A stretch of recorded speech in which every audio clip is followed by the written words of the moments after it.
Decoding NCERT इस session में आपका स्वागत है। क्या हम करने वाले हैं? एनसीईआरटी को हम डिकोड करेंगे।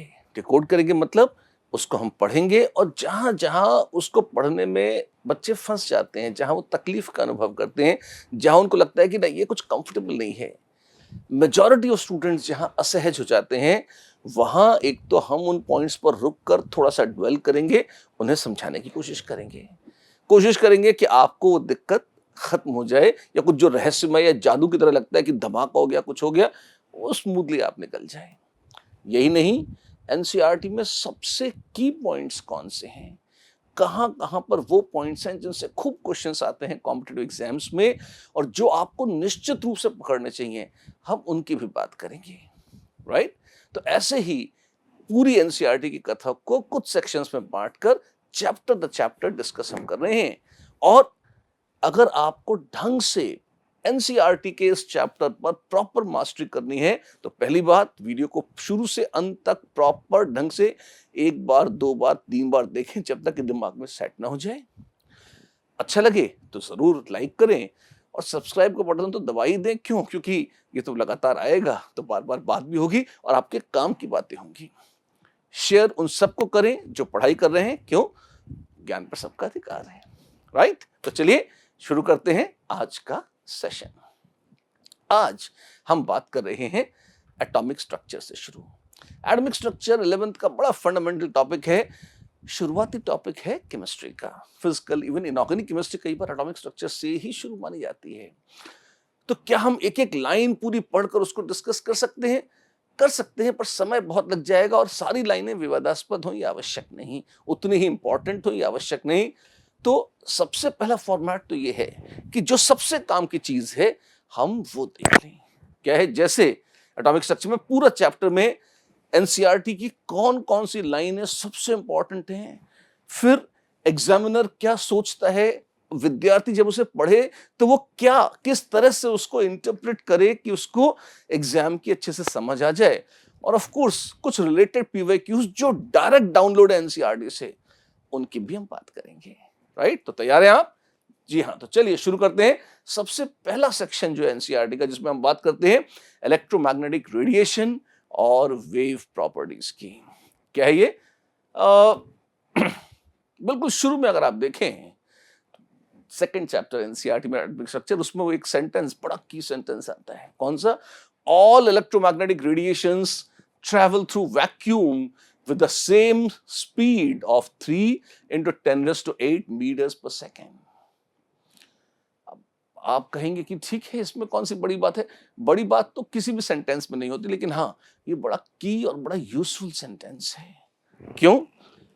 पहली बात तो बहुत अलग अलग तरह के इलेक्ट्रोमैग्नेटिक रेडिएशन होते हैं। मतलब जो कुछ भी वैक्यूम में ट्रैवल कर रहा है, जैसे सूरज से धरती पर रोशनी आती है, वो वैक्यूम से ही चलकर आती है, तो उसमें जो जो रेडिएशन आ रहा है वो सब इलेक्ट्रोमैग्नेटिक रेडिएशन है। अच्छा, और कैसा होता है? एक तो रोशनी आती है, विजिबल लाइट जिसको आप कहते हैं, जो आंखों से दिखाई पड़ती है, या बल्कि जिसके कारण हमें आंखों से दिखाई पड़ता है। राइट? उसके 7 रंग होते हैं, विबग्योर, वायलेट से लेकर रेड तक, जो इंद्रधनुष के रंग आपने सुने हैं, बिल्कुल वो उसका हिस्सा है। इसके अलावा भी होता है, हाँ, ऐसी भी लाइट होती है जो उससे कम एनर्जी के पार्टिकल्स या वेव्स से बनी होती है, और वो कहलाती है इंफ्रारेड लाइट।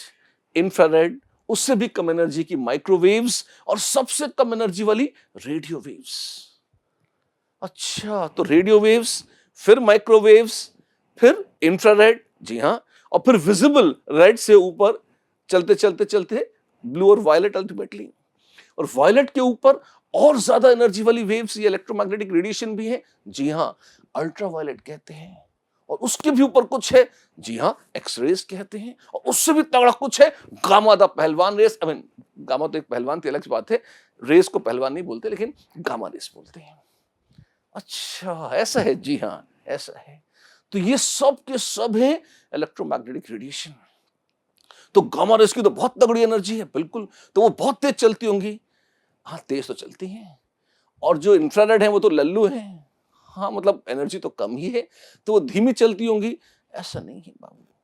तो ये जो लाइन बता रही है एनसीईआरटी की, वो यही बता रही है कि रेडियो वेव्स से लेकर गामा रेस तक, हाईएस्ट से लेकर लोएस्ट तक, सबका मालिक एक, सबकी वेलोसिटी एक ही स्पीड से धड़ाधड़ चलती है। कितनी? 3 लाख किलोमीटर पर सेकंड की स्पीड से सब भागती हैं वैक्यूम में। कोई छोटा बड़ा इस मामले में नहीं है। किसी की वेवलेंथ कम है, किसी की वेवलेंथ ज्यादा है, किसी की फ्रीक्वेंसी कम है, किसी की फ्रीक्वेंसी ज्यादा है, कोई फर्क नहीं पड़ता उससे, वो तो है अपनी जगह है। लेकिन स्पीड सबकी सेम है वैक्यूम में, ऐसा बताया जा रहा है। All electromagnetic radiations travel in vacuum with the same speed of 3 lakh kilometre पर सेकंड, ऐसा है। तो फिर अलग अलग वेवलेंथ कैसे हो जाती है? अब एक फॉर्मूला है जो आपको मिस नहीं करना है। अच्छा, कौन सा फॉर्मूला है? बताता हूं आपको, आपने देखा भी है, और वो है c is equal to n lambda. c है वेलोसिटी ऑफ लाइट, या इन जनरल v, किसी भी वेव की वेलोसिटी v है, which equals to n lambda या लैम्डा न्यू। ये n या न्यू क्या है? ये है फ्रीक्वेंसी। अच्छा, तो ये फ्रीक्वेंसी ऑफ लाइट क्या है? अगर कोई पार्टिकल वाइब्रेट कर रहा है या कोई फील्ड वाइब्रेट कर रही है, फिलहाल पार्टिकल पे टिकते हैं, मान लीजिए अगर कोई पार्टिकल वाइब्रेट कर रहा है तो कैसे होता है? अपनी जगह वो ऊपर गया नीचे आया, ऊपर गया नीचे आया, तो उसका ऊपर जाना नीचे आना और फिर से लौटना, ये पूरा जो ऑसिलेशन है ये कहलाता है एक ऑसिलेशन। अच्छा, ऊपर जाना, लौटना, फिर नीचे तक जाना, फिर लौटना, ये पूरा चक्र कहलाता है एक ऑसिलेशन। और एक सेकंड में जितने बार वो ऑसिलेट कर ले, हम कहते हैं वो फ्रीक्वेंसी है। तो फ्रीक्वेंसी क्या होती है? नंबर ऑफ ऑसिलेशंस पर सेकंड, उसको हम बोल देते हैं फ्रीक्वेंसी। एक ऑसिलेशन में जितना टाइम लगता है उसको हम कहते हैं टाइम पीरियड, टाउ। फ्रीक्वेंसी तो ये हो गई, कभी कभी इसे एफ भी बोल देते हैं, और टाउ ये है time period, which is 1 bye frequency. Frequency क्या थी? नंबर ऑफ ऑसिलेशंस पर सेकेंड। एंड टाउ जो टाइम पीरियड है वो क्या है? कि एक ऑसिलेशन करने में कितने सेकंड लगते हैं या कितना समय लगता है, इसको कहते हैं। अच्छी बात है। और वेव तो आपको ध्यान होगा ऐसे बनाते थे। जी हां, ठीक है। अगर मान लीजिए ऐसे वेव मोशन की चर्चा चल रही है तो इस तरह से बना लिया जाता था, बिल्कुल। तो वेवलेंथ अगर हम एक बार डिफाइन करें, एक चीज और देखिएगा, मीन पोजीशन से, एवरेज पोजीशन से मैक्सिमम जितना ऊपर या जितना नीचे जा सकता है ये कहलाता है एम्पलीट्यूड। अच्छा, तो ये वेव की एम्पलीट्यूड है। जी हां। और एक पॉइंट से दूसरे पॉइंट तक सेम, नीचे गया और फिर ऊपर, ये जो हिस्सा है ये डिंग डिंग डिंग डिंग डिंग डिंग डिंग डिंग डिंग डिंग डिंग डिंग, ये कहलाती है वन वेव। और ये डिस्टेंस यहां से यहां तक का ये कहलाएगा वेवलेंथ। इसी को लोग लैम्डा इस अक्षर से रिप्रेजेंट करते हैं। यहां से यहां तक का डिफरेंस। टॉप को कई बार लोग कहते हैं क्रेस्ट, और बॉटम को कई बार कहते हैं ट्रफ। ये टफ नहीं है, खाली नाम है। जो पीक है उसे क्रेस्ट, और जो बॉटम है उसे ट्रफ। कभी कभी इसे हिल और इसे वैली बोल देते हैं, हिल और वैली ज्योग्राफी की भाषा में वो भी चलता है। तो एक हिल से दूसरे हिल तक का डिस्टेंस, एक क्रेस्ट से दूसरे क्रेस्ट तक, ये भी लैम्डा है। एक ट्रफ से दूसरे ट्रफ तक का डिस्टेंस, ये भी लैम्डा है। ये सब वेवलेंथ्स हैं। और नंबर ऑफ वेव्स, इसमें बच्चे बहुत कंफ्यूज रहते हैं। एक शब्द आता है वेव नंबर। अच्छा, ये क्या है? तो वेव नंबर, इसका एक अक्षर होता है जैसे न्यू बार, ऐसे बोल देते हैं, which is 1 upon lambda. 1 metre में कितनी वेव्स हैं वो गिन लो, वो कहलाता है वेव नंबर। तो number of waves per unit length is wave number. जहां पर ये ऊपर गया नीचे आया, ऊपर ऐसे डिंग डांग, ये एक वेव है। तो ऐसे ऐसे कितनी वेव्स एक यूनिट लेंथ में, यूनिट लेंथ 1 मीटर 1 सेंटीमीटर जो भी आपकी यूनिट हो उसमें है, वो कहलाता है वेव नंबर। तो हमने कई चीजें डिफाइन करी हैं फटाफट। कौन सी? कि वेव नंबर क्या है, वेवलेंथ क्या है, of course they are reciprocals of each other, time period क्या है, और फ्रीक्वेंसी क्या है, and they also are reciprocals of each other. फिर हमने बात करी थी v is equal to n lambda या लैम्डा न्यू, वेलोसिटी है फ्रीक्वेंसी इनटू वेवलेंथ। तो हमने वेलोसिटी ऑफ वेव की भी बात यहां करी है। क्योंकि इलेक्ट्रोमैग्नेटिक रेडिएशन में सबकी स्पीड सेम है 3 लाख किलोमीटर पर सेकंड, तो अगर वो इलेक्ट्रोमैग्नेटिक रेडिएशन की तगड़ी वाली स्पीड है तो v को थोड़ा इज्जतदार करके c कहा जाता है। c it's a constant highest possible speed for anything in the universe, और वो है ये 3 लाख किलोमीटर पर सेकंड।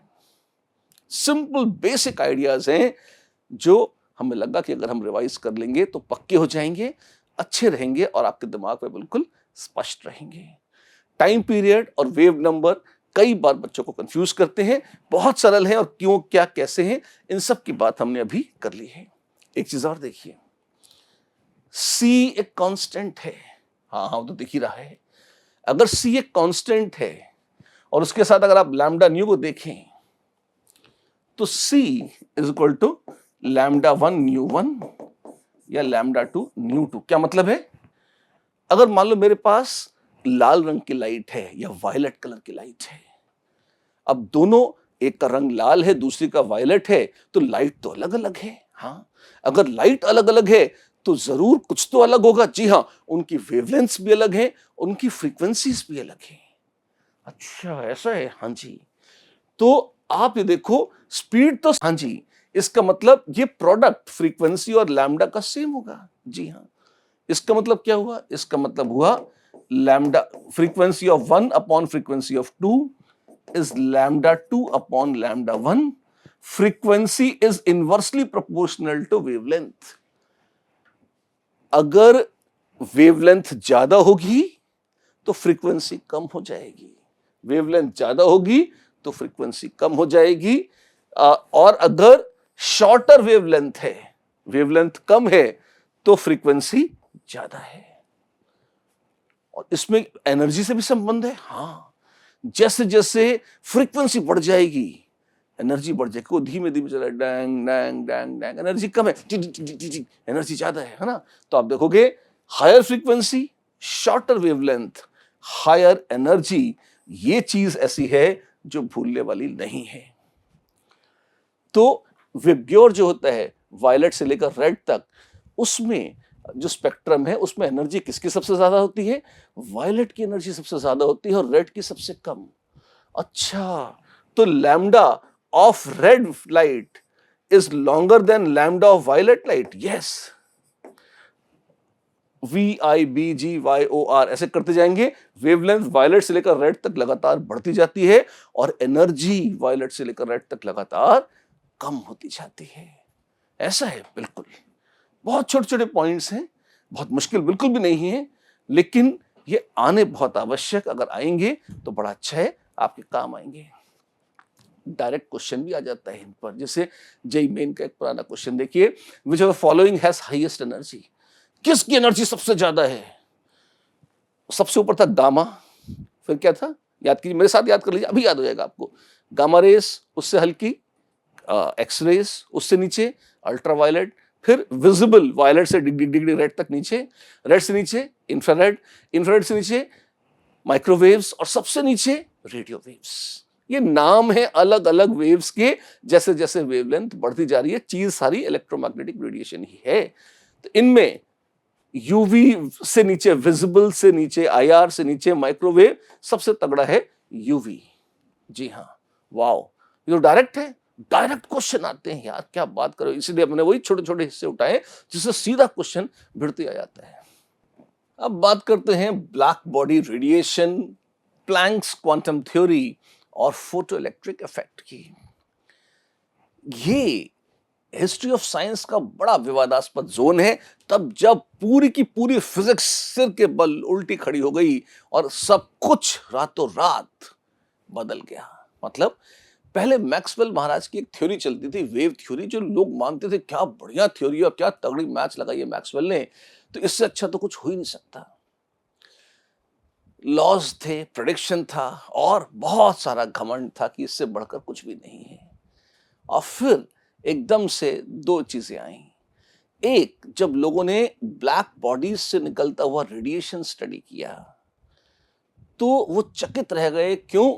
क्योंकि उन्होंने देखा कि जो रेडिएशन में जो डेटा हम देख पा रहे हैं, जो हमारे एक्सपेरिमेंट्स हैं उनसे हमको मिल रहा है, वो बड़ा अलग है। और जो मैक्सवेल महाराज जो थ्योरी दे गए थे, इससे कुछ प्रेडिक्शन होता था, वो तो कुछ अलग आ रहा है। अच्छा, थ्योरी और प्रैक्टिकल में, साइंस में हमेशा इज्जत किसकी ज्यादा होती है?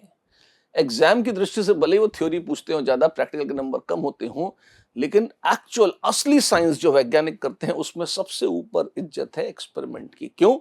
प्रकृति में जो हो रहा है उसी को थ्योरी एक्सप्लेन करती है। अगर थ्योरी कुछ भी ऊटपटांग बोल दे और वो वास्तव में न पाया जाए तो उस थ्योरी की कोई इज्जत नहीं है।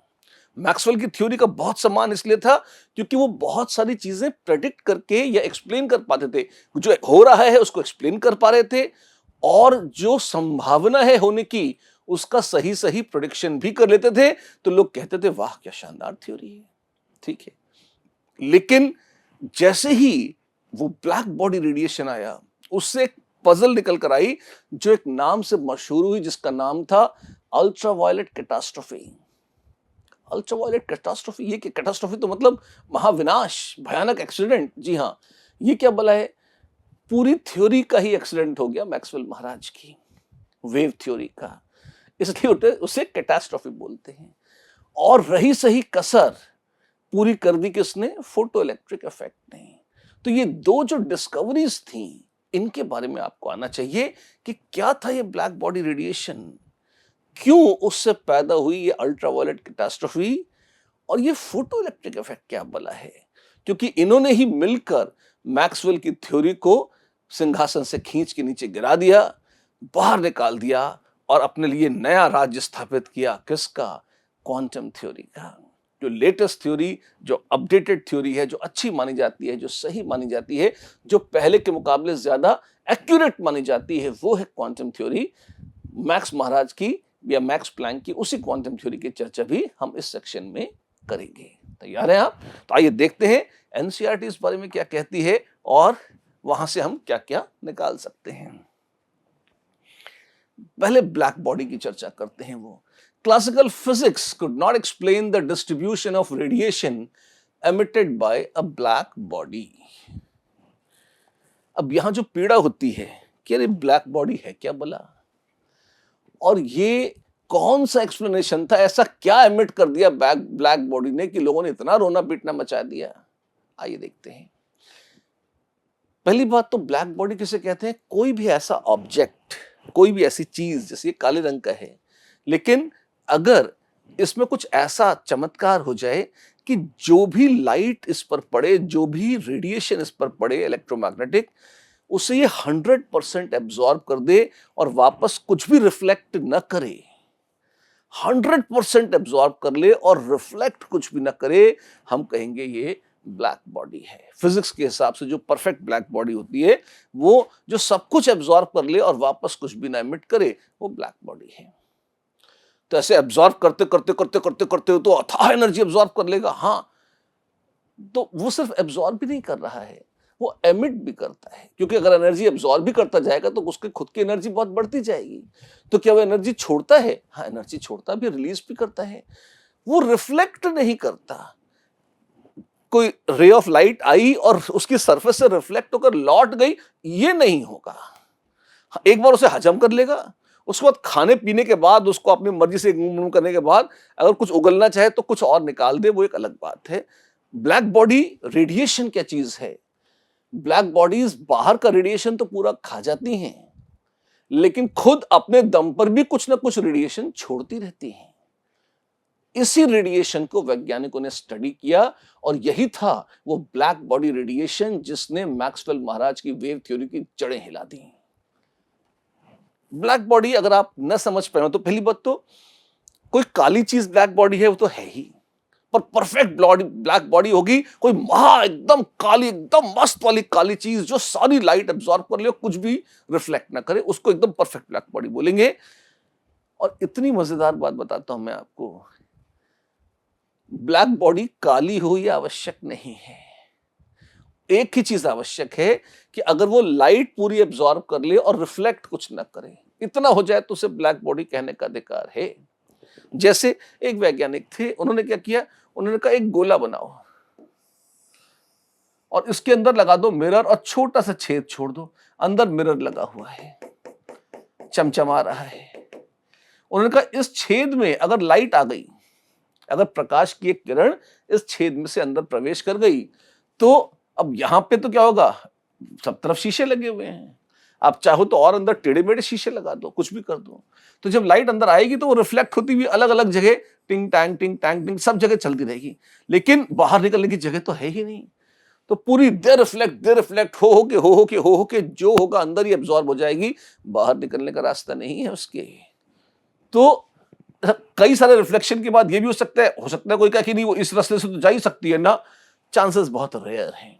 तो लगभग जीरो नहीं है, तो हम परफेक्ट नहीं कहेंगे, पर लगभग ये जो इसमें छेद है, इस ओरिफिस को, इस होल को आप कह सकते हैं कि ये भी एक लगभग परफेक्ट ब्लैक बॉडी की तरह काम करता है। क्या बात कर रहे हो? जी हाँ, भले ही आप इस पूरे मटके का रंग लाल रख दें, नीला रख दें, हरा रख दें, चमकीला कर दें, डजंट मैटर, वो जो छिद्र है, वो जो होल है, वो फिजिक्स की परिभाषा के हिसाब से ब्लैक बॉडी हो जाएगा। अच्छा, और भी कुछ है, सूर्य एक ब्लैक बॉडी है। व्हाट, दिमाग खराब हो गया तुम्हारा? इतना चमकीला सूरज, सारी रोशनी वहां से आती है, तुम उसे ब्लैक बॉडी कहते हो?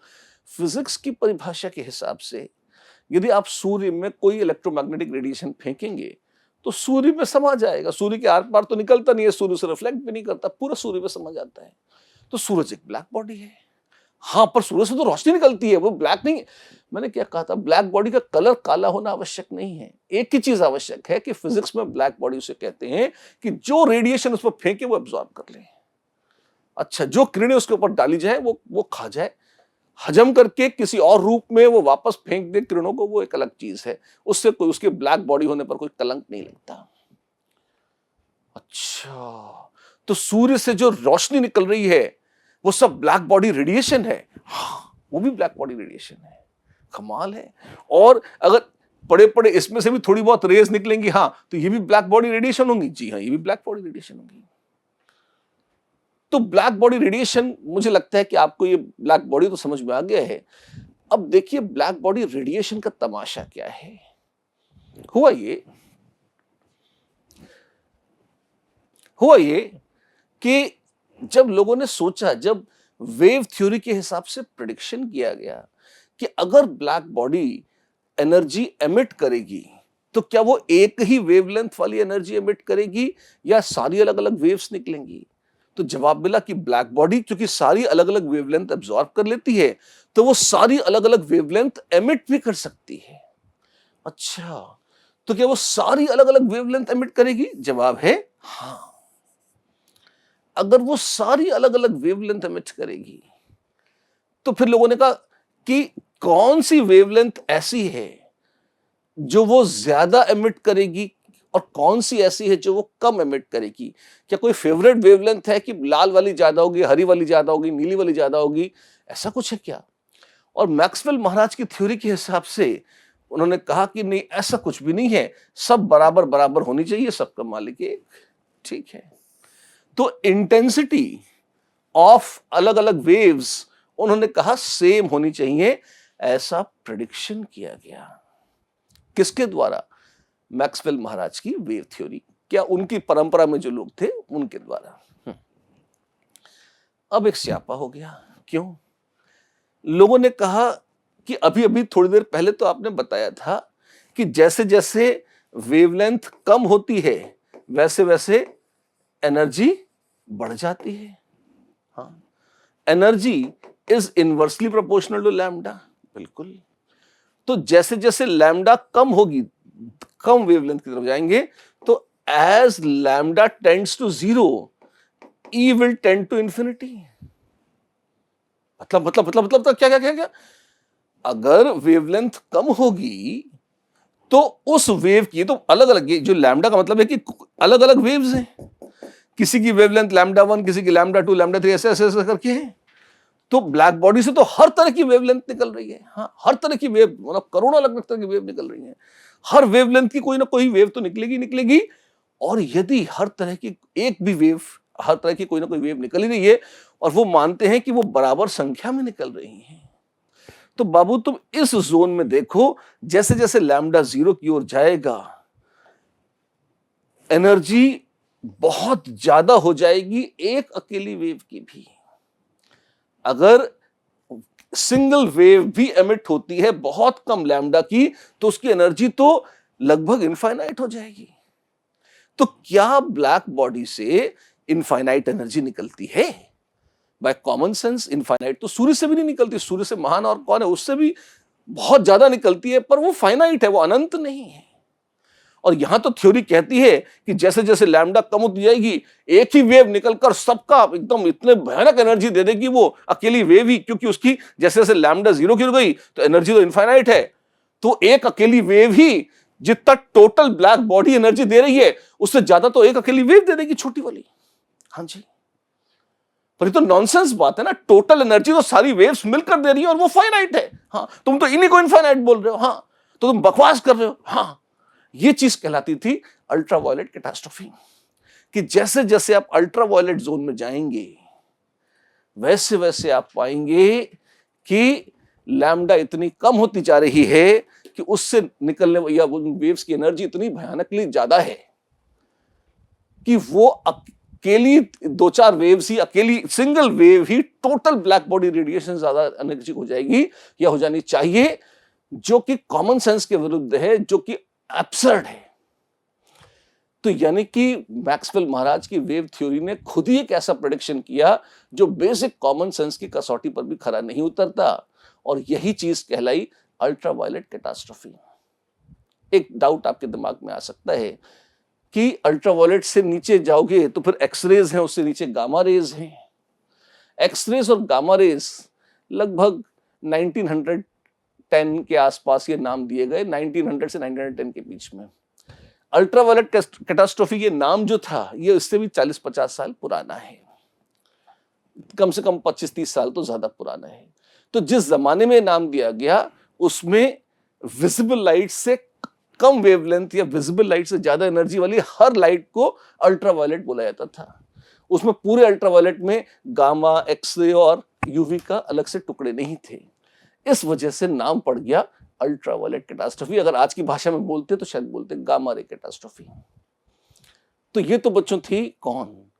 ब्लैक बॉडी रेडिएशन और अल्ट्रावायलेट कैटास्ट्रोफी। अब ये प्रेडिक्शन था, पर ऑब्जर्व क्या किया कि अब दूसरी बहुत शानदार चीज बोलता हूं, मजा आ जाएगा तुम्हें, सुनो। जब इंटेंसिटी वर्सेस लैम्डा का ग्राफ वास्तव में बनाया गया, एक्सपेरिमेंटल ग्राफ, तो देखा वो ग्राफ तो ऐसा आता है, बड़ा अजीब सा ग्राफ है। और मान लो ये कोई टेम्परेचर है T1, थोड़ा सा ठंडा कर दें, थोड़ा नीचे हो जाएगा ऐसे, थोड़ा और ठंडा कर दें, थोड़ा ऐसा हो जाएगा। तो अगर टेम्परेचर कम भी करते जाओगे तो ऐसा नहीं है कि वो, एक मिनट,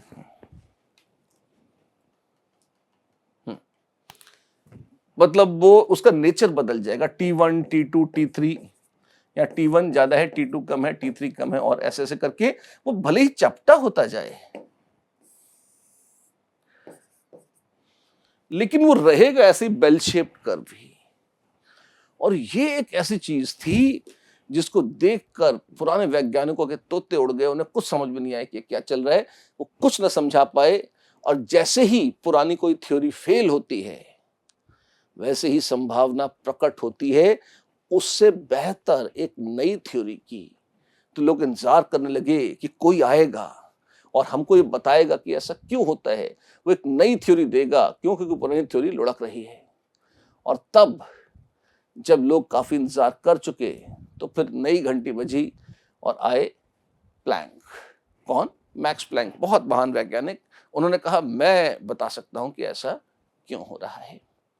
लेकिन प्लैंक पर हम आए उसके पहले एक छोटा सा तमाशा और देखते हैं, और वो है फोटो इलेक्ट्रिक इफेक्ट का। मैंने कहा दो चीजों ने मिलकर मैक्सवेल की थ्योरी को सिंहासन से गिरा दिया। किसने? एक तो ब्लैक बॉडी रेडिएशन ने। ये जो ऑब्जर्व ग्राफ था ये मैक्सवेल महाराज की थ्योरी से एक्सप्लेन हो ही नहीं सकता था। और एक दूसरा इफेक्ट सामने आया जो था photo electric effect. Photo electric effect में क्या होता है? फोटो इलेक्ट्रिक इफेक्ट में आप एक मेटल सरफेस लीजिए, हाँ, और उस पर लाइट डालिए, हाँ जी। तो जैसे ही मेटल के ऊपर लाइट पड़ती है, आप देखते हैं मेटल में से इलेक्ट्रॉन निकलने लगते हैं। अच्छा, तो इलेक्ट्रॉन की धारा जो मेटल से निकल जाती है, ये जो फिनोमिना है ये कहलाता है फोटो इलेक्ट्रिक इफेक्ट। मेटल की सरफेस पर लाइट पड़ी और मेटल में से इलेक्ट्रॉन बाहर भाग गए। इलेक्ट्रॉन का चलना मतलब करंट, तो करंट निकल गया, हाँ जी, ये चीज फोटो इलेक्ट्रिक इफेक्ट कहलाई। लोगों ने देखा कि ये होता है, जैसे ही मेटल पर लाइट पड़ती है खट इलेक्ट्रॉन निकलते हैं, तुरंत इंस्टेंटेनियसली इलेक्ट्रॉन निकल जाते हैं। अच्छा, तो इसका मतलब है कि मान लो मैं से टाइटेनियम का मैंने फ्रेम बनवाया है मेटल का, बढ़िया, और मैं चश्मा लगा के बाहर धूप में गया, टिंग टैंग टिंग टैंग टिंग टैंग टिंग टैंग, और जैसी लाइट पड़ी, क्या हुआ, करंट लग गया मुझे। क्यों? ये जो मेरा फ्रेम था चश्मे का, ये तो मेटल का था, लाइट पड़ी से इलेक्ट्रॉन निकल गया और मेरे को झटके लग गए, क्योंकि इलेक्ट्रॉन मेरे मुंह पे लगेंगे जाके। क्या ऐसा होता है क्या? नहीं, ऐसा कुछ भी नहीं होता। चलो, हो सकता है आपको लगे चश्मे का फ्रेम तो बहुत जरा सा है, ज्यादा मेटल है ही नहीं। आप बिजली के खंबे के पास से गुजर रहे हैं, पूरा मोटा ताजा लोहे का खंबा है, मान लो, सीमेंट का भी होता है, मान लीजिए लोहे का कोई खंबा है, बिजली का ऐसे रैंडम खंबा है ना। आप वो मेरावली के लॉ स्तंभ जो था ना, वो ग्रेट पिलर जो दिल्ली में हिस्ट्री में पढ़ा होगा आपने, है ना, वो तो आयरन पिलर है, आप उसके पास चले गए, तो क्या आपको लगता है कि उसमें से इलेक्ट्रॉन निकलकर आप तक आते और आपको करंट लग जाता है? नहीं, नहीं लगता। क्यों? किसी भी मेटल पर कैसी भी लाइट पड़ जाए, हमेशा इलेक्ट्रॉन नहीं निकलते। ये आवश्यक है कि जो लाइट पड़ रही है वो काफी तगड़ी एनर्जी वाली वेव्स लेकर आए। अच्छा, ऐसा है, हाँ जी। और जिस मेटल के पड़ रही है वो मेटल भी मजे से अपने इलेक्ट्रॉन छोड़ दे। अब लोहे वोहे से क्या जल्दी इलेक्ट्रॉन निकलते नहीं हैं, इलेक्ट्रॉन मजे से निकलते हैं पोटेशियम से, रुबिडियम से, सीजियम से, जो अल्कली मेटल्स हैं, वो सस्ते में इलेक्ट्रॉन दे देते हैं। अगर विजिबल लाइट पड़े तो ये इलेक्ट्रॉन इंफ्रारेड से भी दे देते हैं। अच्छी बात है। तो क्या लोहे से कभी इलेक्ट्रॉन निकल सकते? निकल सकते हैं, बहुत तगड़ी लाइट चाहिए क्या, मतलब उसकी एनर्जी बहुत ज्यादा, उसकी फ्रीक्वेंसी बहुत ज्यादा होनी पड़ेगी उसकी, ठीक है। और आमतौर पर सूरज की जो रोशनी उन पर पड़ती है उसमें इतनी शक्ति नहीं होती कि सारे मेटल से धड़ाधड़ इलेक्ट्रॉन निकाल दे, नहीं तो इतना करंट हवा में तैरता रहता कि हमारा जीना मुश्किल हो जाता। ईश्वर की कृपा है कि ऐसा नहीं होता। तो खैर ठीक है, इसमें बड़ी बात क्या है? बहुत बड़ी बात है। बड़ी बात एक ऑब्जर्वेशन में है, और ये ऑब्जर्वेशन क्या एनसीईआरटी में बहुत अच्छे से डिस्कस नहीं है, तो चर्चा इसकी है, पर उसका महत्व जो है वो थोड़ा आपको, अगर आप मेरी बात सुनेंगे तो ज्यादा अच्छे से शायद आपको समझ में आ जाएगा। ऐसे देखिए, एक सेंटेंस एनसीईआरटी में लिखा हुआ है, हिंदी भाषा में बोलो, अंग्रेजी में लिखा है, पर वो इस तरह से, वो ये है कि जैसे ही लाइट पड़ी, there was no time lag, instantaneously तुरंत इलेक्ट्रॉन निकलते हैं, अगर निकलने होते हैं तो भी है, यस। और अगर इंसिडेंट रेडिएशन, इंसिडेंट मतलब जिसको मेटल के ऊपर डाला जा रहा है, अगर इंसिडेंट रेडिएशन सफिशिएंट एनर्जी का नहीं है, अगर उसमें वेव्स की जो एनर्जी है वो एक लिमिट से कम है, तो वो कभी भी तुम उसको 2 दिन, 3 दिन, 10 दिन, महीना, साल भर चमकाते रहो, उससे कभी कभी कभी इलेक्ट्रॉन नहीं निकलेंगे, वो फोटो इलेक्ट्रिक इफेक्ट दिखाएगा ही नहीं। तो इसमें अजीब क्या है? बहुत अजीब है। ये वैसे ही है जैसे मान लीजिए रसोई गैस में आपने कहा एक बर्तन में मैं पानी चढ़ा देता हूं गर्म करने के लिए, ठीक है। अब रसोई गैस में आपने देखा होगा एक छोटा बर्नर होता है, एक बड़ा बर्नर होता है। बड़े बर्नर में ज्यादा गैस जलाते हैं, ज्यादा शक्ति निकलती है, हीट निकलती है। छोटे बर्नर में कम गैस जलाते हैं, कम हीट निकलती है, हाँ जी। उतना ही पानी यदि आप बड़े बर्नर पर रख दें तो जल्दी उबल जाएगा, हाँ जी। तो क्या ऐसा होता है कि छोटे बर्नर पर अगर हमने रख दिया तो जिंदगी जिंदगी तुम जलाते जाओ गैस, वो कभी नहीं उबलेगा? ऐसा थोड़ी होता है भाई। बड़े बर्नर पर शायद 5 मिनट में उबल जाएगा पानी, तो हो सकता है छोटे बर्नर पे 10 मिनट लग, लेकिन 20 मिनट लग जाए, वो रो पीट के कभी तो उबल ही जाएगा ना पानी, हाँ जी। तो यानी कि अगर आप कम कम एनर्जी दे रहे हो तो देर तक दे दो, धीरे धीरे एनर्जी तो इकट्ठी हो जाएगी ना, तो वो भी गर्म हो जाएगा। हाँ जी, तो ठीक उसी तरह से हमने कहा कि लाइट आ रही है और मेटल से इलेक्ट्रॉन क्यों निकल जाते हैं? क्योंकि इलेक्ट्रॉनों को एनर्जी मिलती है लाइट से वो एनर्जी एब्जॉर्ब करके कूद के भाग जाती है। हाँ जी, तो मान लो कम कम एनर्जी वाली वेव आ रही है, तो भाई देर तक दे देंगे ना, ज्यादा ज्यादा चमका देंगे, इकट्ठी कर ले एनर्जी, और जब इकट्ठी हो जावे तो भाग जाइयो। होना तो यही चाहिए था, और मैक्सवेल महाराज का प्रेडिक्शन भी था कि उनकी वेव थ्योरी से होना चाहिए था, लेकिन ऐसा हो न सका, ऐसा बिल्कुल नहीं हुआ। जो हुआ हकीकत में वो बिल्कुल उल्टा था कि लाइट पड़ी, अगर होना है तो उसी क्षण हो जाएगा, और नहीं होना है तो नहीं होगा, नहीं होगा, नहीं होगा। ये चीज बड़ी विचित्र थी, और इस चीज का कोई एक्सप्लेनेशन नहीं था किसके पास? मैक्सवेल और उनके पुराने गैंग के पास, या ग्रुप ऑफ साइंटिस्ट्स के पास, थोड़ा सम्मानजनक तरीके से कहें तो। दो लोगों ने मिलकर इन सबको निपटा दिया। कौन थे वो लोग? एक थे मैक्स प्लैंक, और दूसरे थे none lesser than Albert Einstein himself. Einstein इतने प्रसिद्ध हैं क्यों? इसलिए नहीं कि उन्होंने कोई बहुत छोटे मोटे काम करे, कोई फॉर्मूला खोजा, वो तो सब किया ही उन्होंने। जो बड़ा काम था वो ये कि उन्होंने हमारी जो लाइट की समझ है, जो अंडरस्टैंडिंग थी, पहले जो लोग मानते थे कि लाइट वेव्स के रूप में चलती है, प्लैंक ने कहा ना ना, लाइट वेव्स के रूप में चलती है ऐसा बोलना काफी नहीं है। लाइट वेव जैसी लक्षण दिखाती तो है, पर लाइट का ड्यूअल नेचर है, उसका दोहरा चरित्र है। अब ऐसे दोहरे चरित्र वाले लोग वैसे तो समाज की दृष्टि में अच्छे नहीं माने जाते कि यार तुम कभी अच्छे हो कभी बुरे हो, इस टाइप से, ऐसे नहीं। पर यहाँ पे सामाजिक चरित्र की बात नहीं हो रही, यहाँ पे लाइट के नेचर की बात हो रही है कि लाइट का नेचर कैसा है। तो प्लैंक ने कहा उसको सिर्फ वेव और सिर्फ पार्टिकल में मत बांटो। तुम कहते हो कि लाइट वेव है, वेव है, वेव है, पर वो वेव होने के साथ साथ एक पार्टिकल भी है। क्या? जी हां। तो ये जो स्टेटमेंट था प्लैंक का, ये बहुत बोल्ड स्टेटमेंट था। क्यों? क्योंकि उसके पहले एक द्वैत का सिद्धांत था। द्वैत मतलब ड्यूअल नेचर का, कि अगर कोई पार्टिकल है तो वो पार्टिकल है, कोई वेव है तो वेव है। जैसे मैं एक पार्टिकल हूं, थोड़ा मोटा ताजा पार्टिकल हूं, पर पार्टिकल हूं।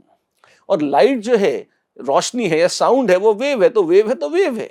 वेव्स फैल जाती हैं, जैसे मैं हूं तो यहां हूं, पार्टिकल की एक लोकेशन होती है। लाइट कहां? यहां यहां यहां, कहां है लाइट? सब जगह। तो वेव्स हर जगह फैली हुई होती हैं, और पार्टिकल किसी एक लोकेशन पर, अक्कड़ बक्कड़ बम्बे, वो कहीं होगा, वो हर जगह फैला हुआ नहीं है। ये आइडिया पलट के रख दिया किसने? प्लैंक ने। प्लैंक ने कहा इतना कठोर विभाजन नहीं है प्रकृति में। जिसको तुम वेव मानते हो वो ऐसे लक्षण भी दिखाता है जो पार्टिकल्स में होते हैं, और जिसको तुम पार्टिकल मानते हो शायद वो ऐसे भी लक्षण दिखा दे जो वेव्स में होते हैं। वैसे प्लैंक ने पहला ही सेंटेंस कहा था, यह सेंटेंस का पहला हिस्सा कहा था। दूसरा हिस्सा एक दूसरे वैज्ञानिक ने कहा जिनका नाम है डी ब्रॉगली, जिनकी अलग से बात करेंगे। प्लैंक ने यह कहा कि लाइट को तुम मानो कि वो लगातार चलने वाली वेव नहीं है, टक टक टक टक टक टक, एक के बाद एक पार्टिकल्स आ रहे हैं। अच्छा, तो लाइट पार्टिकल्स है? उन्होंने कहा हां, पर ये मामूली पार्टिकल्स वैसे नहीं जैसे टक टक टक बंदूक की गोलियां आ रही हो, वैसे नहीं है। हर पार्टिकल अपने आप में एक छोटू वेव है या वेवलेट है, ऐसा मान लो। वेवलेट, वेव का टुकड़ा, जिगर का टुकड़ा, हाँ वैसे ही वेव का टुकड़ा, है ना। वेव तो लगातार चलती है, कंटिन्यूअस होती है। उन्होंने कहा वेव फिर कुछ नहीं, फिर वेव फिर कुछ नहीं, ऐसे ऐसे वेवलेट्स के रूप में इसकी इमेजिन करो। तो उन्होंने कहा light travels in the form of small tiny particles called quanta. क्या क्या क्या? जी हां, सिंगुलर है क्वांटम और प्लूरल है क्वांट, एक से अधिक हो तो क्वांटा। तो light travels in the form of Chhotu Chhotu packets. वो पार्टिकल शब्द बोलने से डर गए तो उन्होंने एक नया गोलमाल शब्द निकाला, packet. Light travels in the form of packets called quanta. अच्छा, और कैसे? Such that energy of each quantum, energy of each quantum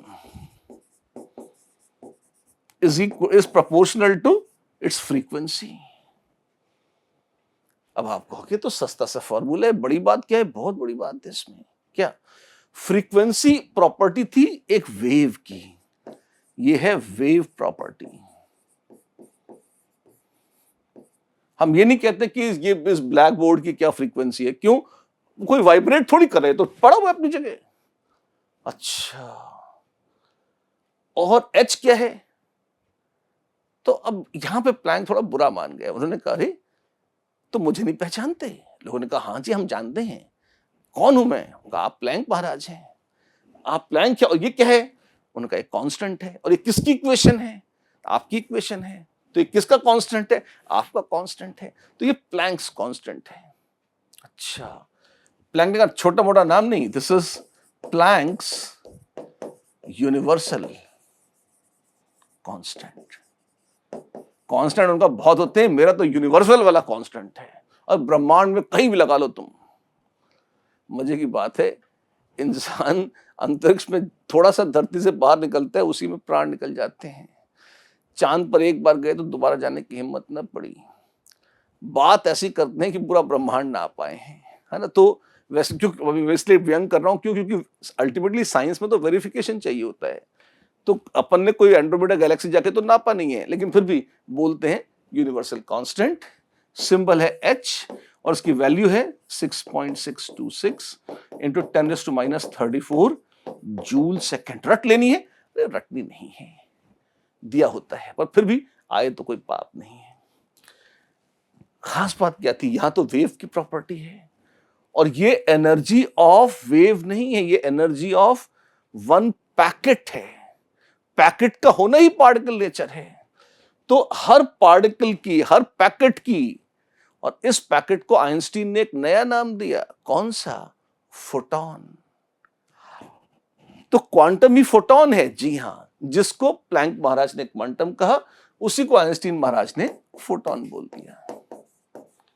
okay, तो हर फोटॉन की, हर लाइट के पार्टिकल की एनर्जी इतनी है, या E is equal to h nu, या which is hc by lambda।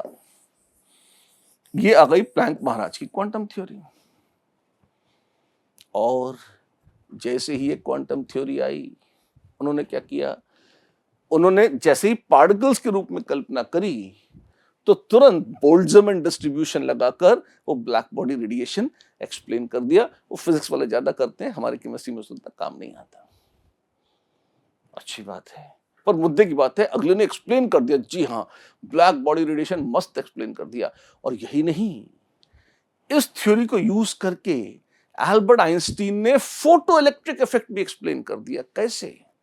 Einstein ने कहा देखो, मेरे पास जैसे ये पेन है, हाँ, अगर मैं इसे थोड़ा सा ऊपर उछालूं ऐसे, तो क्या ये अंतरिक्ष में निकल जाएगा? नहीं। आपने उछाला, ये यहां गिर गया। क्यों गिर गया? क्योंकि धरती से वापस अट्रैक्ट कर रही थी, खींच रही थी। न्यूटन की आत्मा भी टहल रही थी, उन्होंने कहा कि धरती अट्रैक्ट करती है, मैं ही बता गया हूं। ठीक है, आइंस्टीन ने कहा मैं इसको थोड़ा सा और उछालता हूं, तो क्या अंतरिक्ष में गया? नहीं, गिर गया। अब मैं इसको ऐसे ऐसे ऊपर नीचे करके उछालता जाता हूं, कैच करता जाता हूं।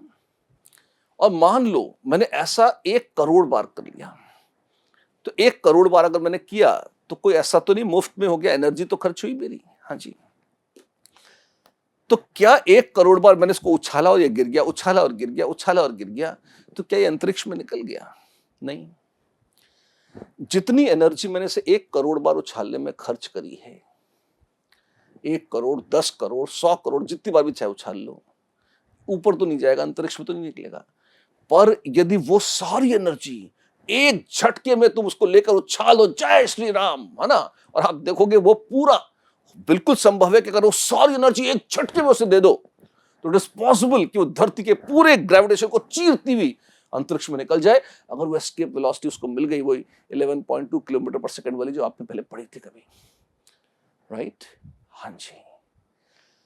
तो एल्बर्ट आइंस्टीन ने कहा महत्व इस बात का नहीं है कि एनर्जी टोटल कितनी दी गई, महत्व इस बात का है एक झटके में कितनी दी गई। व्हाट इज वन झटका? झटके का मतलब हुआ कि आपके पास कोई मेटल है, कि मैं फोटो इलेक्ट्रिक इफेक्ट एक्सप्लेन कर रहा हूं। आप देखें, आपके पास एक मेटल है और उस मेटल में बाहर से रोशनी पड़ रही है, ठीक है। अब ये जो रोशनी पड़ रही है, इसका मतलब एक के बाद एक डग डग डग डग डग डग फोटॉन्स आ रहे हैं, एक फोटोन, दूसरा, तीसरा, चौथा, पांचवा, छठा, टक टक टक टक टक, लाखों करोड़ों अरबों फोटोन दन दन एक के बाद एक आ रहे हैं। और जब वो आते हैं तो मेटल की सरफेस से टकराते हैं, और उस मेटल की सरफेस में, जैसे मान लीजिए अगर सोडियम की सरफेस है तो कुछ तो सोडियम के एटम है, हाँ है, और मेटल में कुछ लावारिस इलेक्ट्रॉन घूमते रहते हैं। तो कुछ ऐसे भी हैं जो उन इलेक्ट्रॉनों से टकराते हैं, बिल्कुल। और जैसे ही इलेक्ट्रॉन से फोटोन, फोटोन क्या है? पैकेट ऑफ लाइट है। अच्छा, तो जैसे ही कोई फोटोन किसी इलेक्ट्रॉन से टकराता है, क्या होता है? वो उसी इलेक्ट्रॉन में समा जाता है। वो तो पैकेट ऑफ एनर्जी है।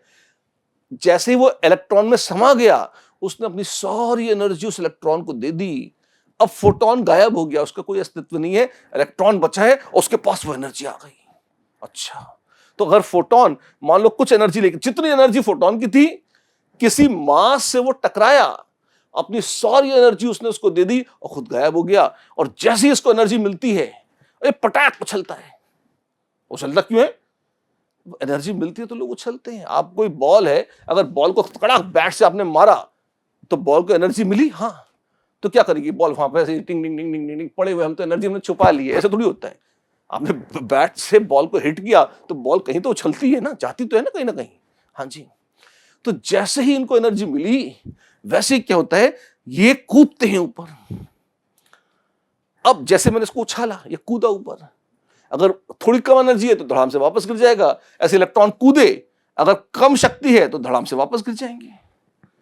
ऊपर उछलते समय फोटोन एब्जॉर्ब किया था, जब नीचे गिरेंगे तो उसी फोटोन को एमिट कर देंगे, तो जो फोटोन एब्जॉर्ब हुआ था वापस निकल जाएगा और लोग फिर से ताली पीट देंगे, अरे वाह वाह, मेटलिक लस्टर दिख रही है, मेटल में चमक दिखाई पड़ रही है, मेटल चमचमाता हुआ दिखता है। क्यों? इसी वजह से, क्योंकि इलेक्ट्रॉन कूदते हैं, वापस गिरते हैं, फोटोन जो एब्जॉर्ब किया था वो वापस उगल देते हैं, वापस चला जाता है, तो लोगों को लगता है क्या चमक आ रही है, रिफ्लेक्शन आ रही है। ठीक है, लेकिन यदि उसमें इतनी कस की एनर्जी आ गई कि वो सारे आकर्षण को चीरता हुआ तड़ाक बाहर निकल गया, अच्छा, तो लोग कहते हैं फोटो इलेक्ट्रिक इफेक्ट दिखाई पड़ गया। ठीक है, आइंस्टीन ने कहा कि अगर एक कंटिन्यूअस वेव जैसी कुछ आ रही होती, डिंग डिंग डिंग डिंग डिंग डिंग डिंग डिंग डिंग, तो मान लो कुछ देर तक कुछ एनर्जी थी, ज्यादा देर में ज्यादा एनर्जी आ जाती, कभी ना कभी तो फोटॉन्स या फोटोन क्या वो इलेक्ट्रॉन्स ज्यादा एनर्जी एब्जॉर्ब करके निकल सकते थे। हाँ जी, पर आइंस्टीन ने कहा ऐसा होता नहीं है, क्योंकि लाइट वेव जैसी है लेकिन वेव नहीं है, वो छोटे छोटे पैकेट्स के रूप में ट्रैवल करती है, ऐसे एक के बाद एक पैकेट जैसे इलेक्ट्रॉन पर गिरा, इलेक्ट्रॉन उसे एब्जॉर्ब किया, एब्जॉर्ब करते ही कूदा। अब वो एनर्जी को रख कर टाइम पास नहीं कर सकता, वो कूदेगा या तो बाहर निकलेगा तो भाग गया, फोटो इलेक्ट्रिक इफेक्ट आ गया। सफिशिएंट ताकत न मिल सकी तो एक्साइटेड स्टेट से वापस धड़ाम से गिर जाएगा, और जब वापस गिरेगा तो गिरते गिरते आ करके वो पूरा फोटोन जो उसने खाया था वो उगल देगा वापस, उसको ये बटोर के नहीं रख पाएगा कि ये तो मैंने रख लिया कब्जे में, अब दूसरा तीसरा चौथा और इकट्ठे कर लूं, ये संभव नहीं है, क्योंकि पैकेट्स में ट्रेवल कर रही है एनर्जी। ऐसा आइंस्टीन महाराज ने बताया। क्या बात है, तालियां तालियां, नोबेल प्राइज खड़ाखड़, प्लैंक आइंस्टीन दोनों को नोबेल मिल गए। क्यों? क्योंकि उन्होंने एक बहुत भयानक काम कर दिया था। लाइट का नेचर क्या है, उन्होंने न सिर्फ इस आइडिया को रिवॉल्यूशनाइज किया, बल्कि उन्होंने एक और फिलोसॉफिकल दृष्टि से देखें तो एक और बहुत बड़ा काम किया। उन्होंने कहा कि जो कठोर विभाजन है वेव और पार्टिकल नेचर का, ये सही नहीं है प्रकृति में। लाइट वेव नेचर भी शो कर सकती है और पार्टिकल नेचर भी शो कर सकती है। अच्छा, ऐसा है? जी हाँ, ऐसा है। तो ये जो आइडिया था, जो सेंटेंस जो एनसीईआरटी में लिखा हुआ है, both black body radiation and photoelectric effect, they defeated the classical wave theory. वो एक दिव्य सेंटेंस लिखकर आगे भाग तो जाते हैं, पर ये स्पष्ट नहीं होता कि वो कह क्या रहे हैं। मैंने थोड़ा सा प्रयास किया है कि काफी बातें बताते हैं, वैसा नहीं कुछ नहीं बताते, लेकिन ये देसी हिंदी भाषा में ढंग से अच्छे से लॉजिक कनेक्ट करते हुए साइंस के एक्सप्लेनेशन के साथ अगर देखा जाए तो शायद आपको ये थोड़ा सा ज्यादा इजी रहेगा समझना, जो हमने आपको भी कहा है। तो ये सारी कथा उनकी भाषा में है और फिर मैंने उसको अपनी भाषा में आपको समझा दिया ताकि आप ये बात समझ जाएं। अब अगर फोटोइलेक्ट्रिक इफेक्ट की हमने इतनी बात कर ली तो पहले तो हमने समझ लिया कि फोटोइलेक्ट्रिक इफेक्ट क्यों ऑब्जर्व होता है और ये वेव थ्योरी के विनाश का कारण क्यों बना। अब थोड़ा सा इसको और देखते हैं, एक्सपेरिमेंटल और कौन कौन सी ऑब्जर्वेशंस देखने में आई। जैसे एक सेंटेंस है, यहां पर kinetic energy of photo electrons की बात आ रही है। हम आएंगे उस एनसीईआरटी के सेंटेंस पर एक बार थोड़ा सा ये समझ लें कि ये है क्या भला, ये शब्द कौन से हैं। देखिए, मेटल की सरफेस थी, हाँ जी, इस पे लाइट आकर गिरी, इससे इलेक्ट्रॉन्स निकल गए। तो जो इलेक्ट्रॉन्स निकल गए वो कहलाते हैं फोटो इलेक्ट्रॉन्स। अच्छा, तो ये अलग टाइप के इलेक्ट्रॉन है, सारे इलेक्ट्रॉन एक जैसे होते हैं। फोटो इलेक्ट्रॉनों में से रोशनी निकल रही है, वो ग्लो कर रहे हैं, ऐसा कुछ नहीं है, वो मामूली लावारिस इलेक्ट्रॉन है। लेकिन क्योंकि लाइट एब्जॉर्ब करके अभी भी भाग के निकले हैं तो उनका नाम एक क्षण के लिए पड़ जाता है फोटो इलेक्ट्रॉन। है वो सिर्फ मामूली इलेक्ट्रॉन, इसके अलावा और कुछ नहीं है। ठीक है, जो एनर्जी अब यहां पर जो फोटोन आए, जो इसको क्या कहते हैं, ये है इंसिडेंट रेडिएशन। ओ तेरी, ये क्या बोला है, ये वो लाइट है जो मेटल की सरफेस पर पड़ रही है, उसका एक फैंसी नाम है इंसिडेंट रेडिएशन। इलेक्ट्रॉन जो निकलकर भाग रहे हैं उनका खूबसूरत नाम है फोटो इलेक्ट्रॉन। किससे निकल रहे हैं, वो एक मेटल की सरफेस से निकल रहे हैं। तो पहले क्यों ना निकल गए, अरे इलेक्ट्रॉन्स को अट्रैक्ट कर रहा था मेटल।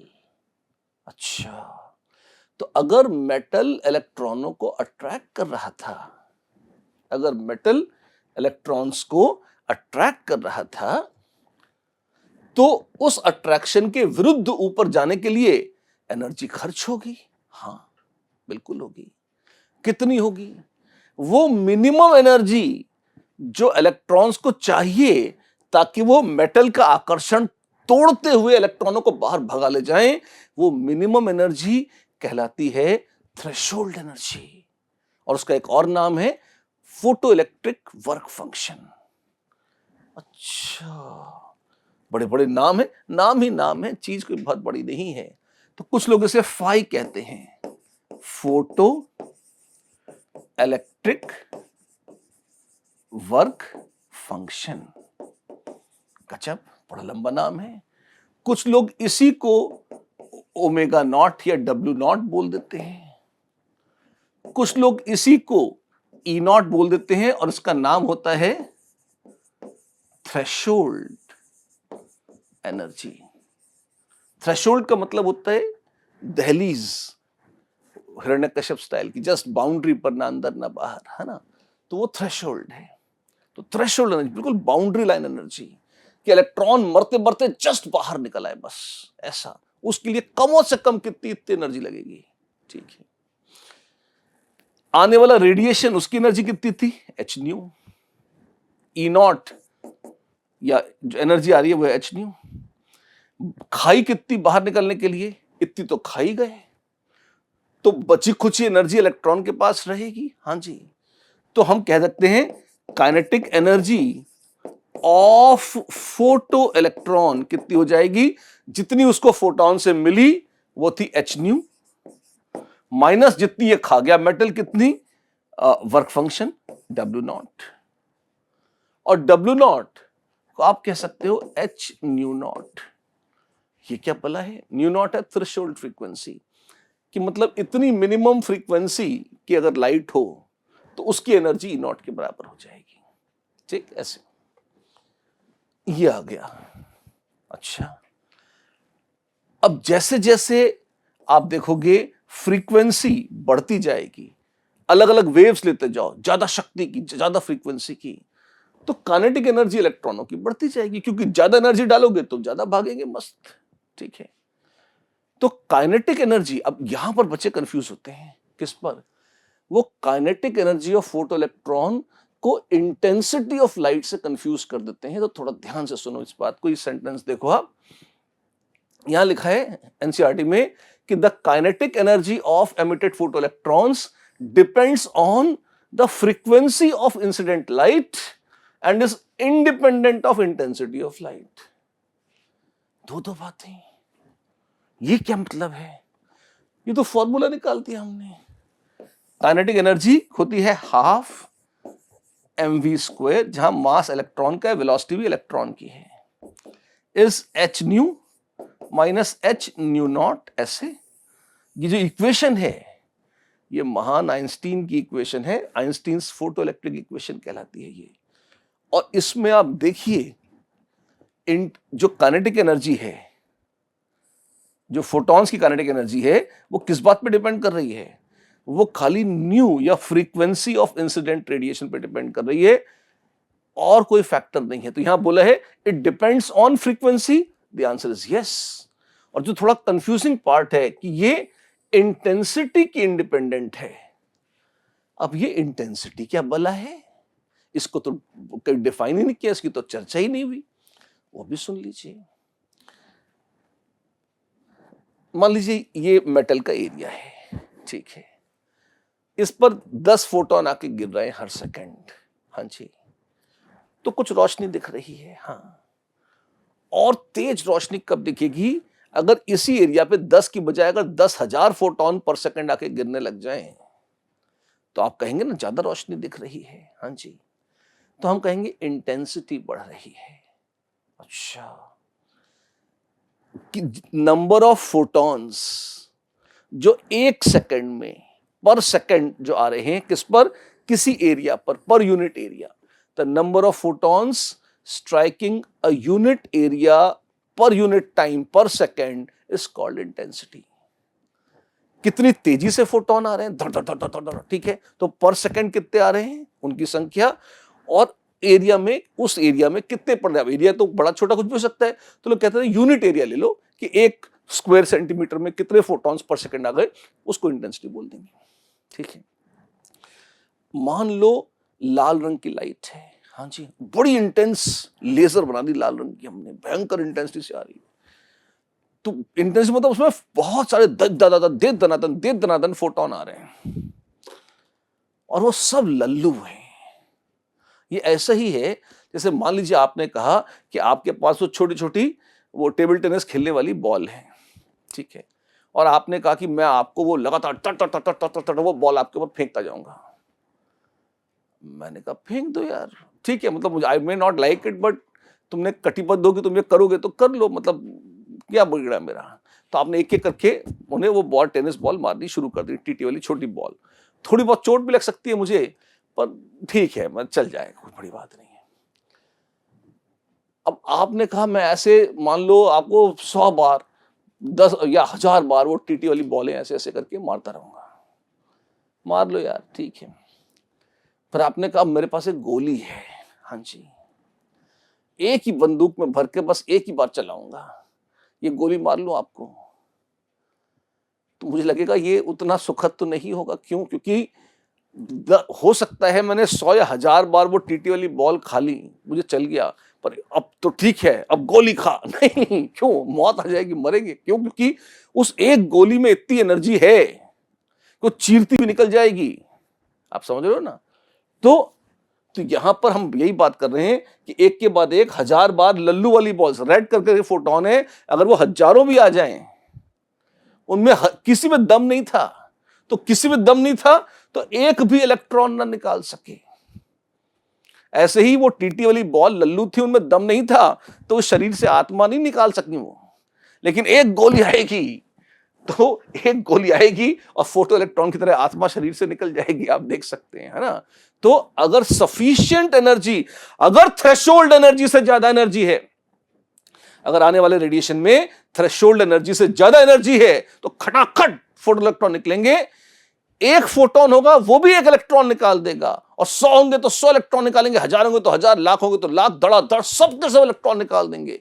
लेकिन अगर लल्लू थे, अगर कम एनर्जी के फोटोन थे, तो फोटो इलेक्ट्रिक इफेक्ट देखने में ही नहीं आएगा, भले ही इंटेंसिटी कितनी हो, भले ही लाखों करोड़ों अरबों खरबों फोटोन दाग दो, हर फोटोन व्यर्थ है।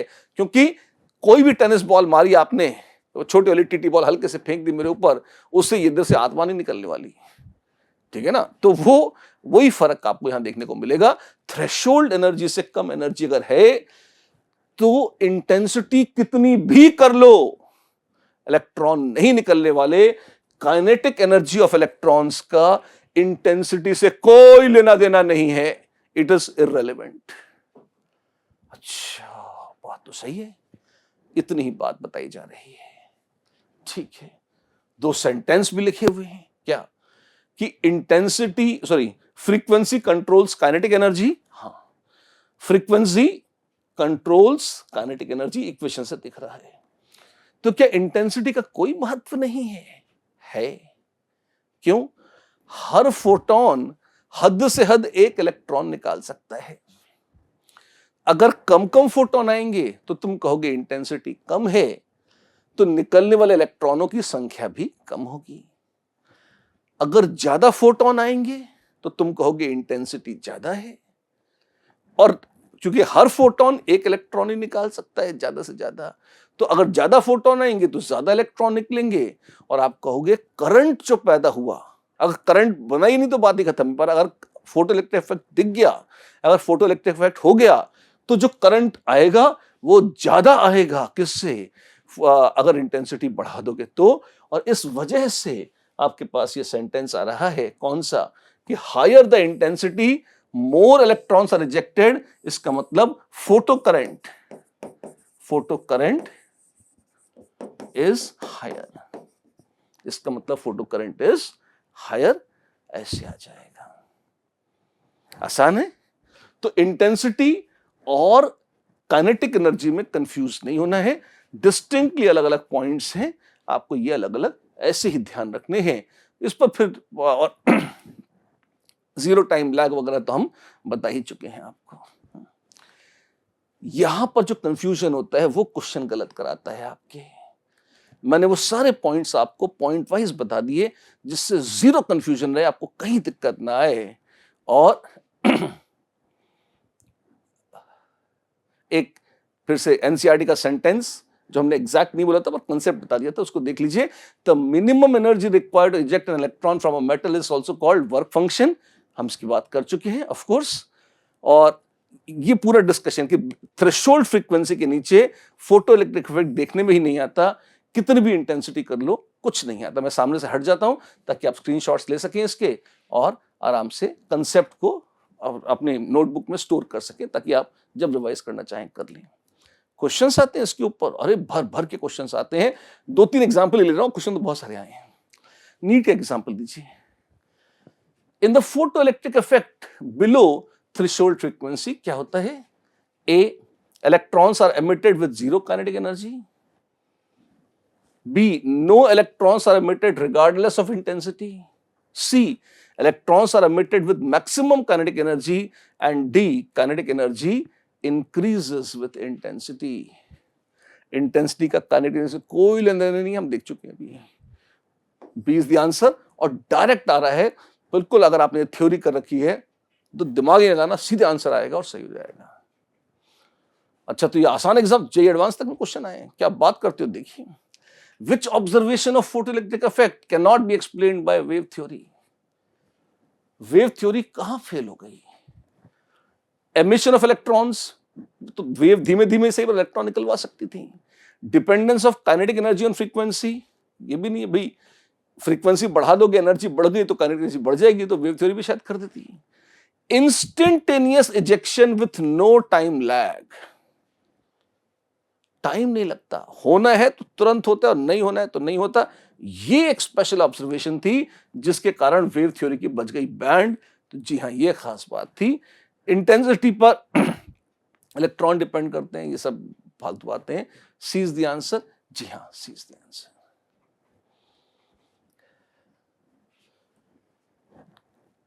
तो बच्चे लोग, ये थी कहानी प्लैंक महाराज की क्वांटम थ्योरी की और फोटो इलेक्ट्रिक इफेक्ट की। एटॉमिक स्ट्रक्चर बड़ा चैप्टर है, हमने काफी बातें करी हैं, पर मैं ये तो नहीं कह सकता कि ये खत्म हो गया, क्योंकि कथा तो अभी बहुत सारी बाकी है। पर 2 बड़े-बड़े सेक्शंस हमने जरूर कर डाले हैं।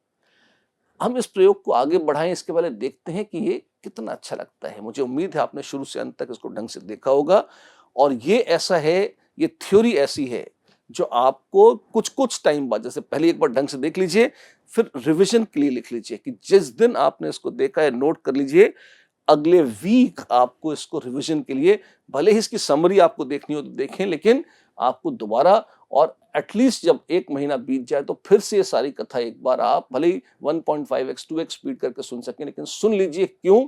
ये थ्योरी बहुत काम की है, बिल्कुल फंडामेंटल है, एज इट इज आपके बहुत काम आएगी। तो बड़ी स्पीड बढ़ा के सुन लें, पर सुन अवश्य लें, रिवीजन करते रहें। 2, 3, 4 बार तो मिनिमम आपको रिवाइज करके इसको दिमाग में सेट करना ही है। और मैंने जिस तरह से आपको बताया है, साइंस के लॉजिक को केयरफुली और लॉजिकली बिल्ड किया है, बजाय अंधे रट्टे को एनकरेज करने के। मैं रट्टे के विरुद्ध नहीं हूं, लेकिन समझ के उसके बाद परिभाषाएं और फॉर्मूले याद करने चाहिए। अंधेपन में बगैर सोचे समझे उसे रट लिया जाए तो वो कष्ट तो देता ही है, जो कि एनसीईआरटी शायद जिस मामले में थोड़ी एक्सपर्ट है, और मैं कोशिश ये कर रहा हूं कि उस एक्सपर्ट या उस कष्ट को हम आपको दूर करके दे सकें। कैसा लगा आपको? फटाफट नीचे कमेंट बॉक्स में लिखिए, कुछ फायदा हुआ या नहीं हुआ? और भी कुछ सुनना चाहते हैं? क्या सुनना चाहते हैं? किसी और टॉपिक के बारे में जानना चाहते हैं तो वो कौन सा है? किस पर हम आगे वीडियो बनाएं? अगर आप चाहते हैं ऐसा हो तो फटाफट नीचे लिखिए, और ये भी बताइए क्यों उसको आपको इतना क्या दिक्कत आ रही है, कौन से सेंटेंस एनसीईआरटी के हैं जो आपको समझ में नहीं आ रहे, जहां आप चाहते हैं कि मैं आपकी मदद करूं। एटॉमिक स्ट्रक्चर में कहानी आगे भी है, अगर इसमें भी कुछ सुनना चाहते हैं उसकी भी बात आप लिख सकते हैं। ये सब बातों के साथ अगले हफ्ते हम फिर मिलेंगे, अगली बार। आज के लिए बस इतना ही। नमस्कार।